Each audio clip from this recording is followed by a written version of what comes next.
श्री मंगल गीतम गीत गोविंद।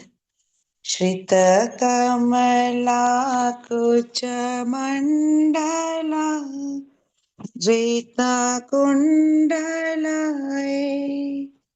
ललित ललित बनमाला जय जय देव हरे दिनमणि मंडला मंडना है भव खंडना है मुनि जन मानस हंसा जय जय देव हरे कालिया विषधर गंजना है जना रंजना है यदुकुल नलिन दिनेश जय जय देव हरे मधुमूढ़ नरक विनाशन है गरुड़ासन है सुरकुल केली निदाना जय जय देव हरे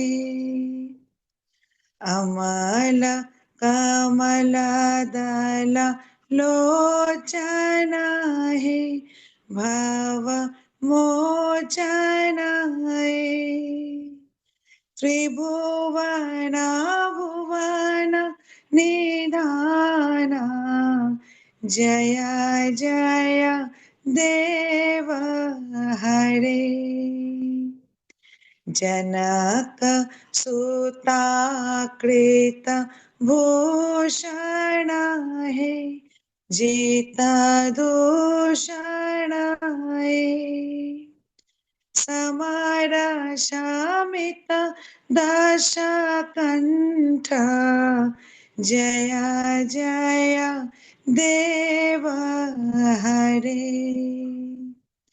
अभिनव जलधर सुंदर है धृत मंदर है श्रीमुख चंद्र चकोरा जय जय देव हरे तव चरणे प्रणतावयम्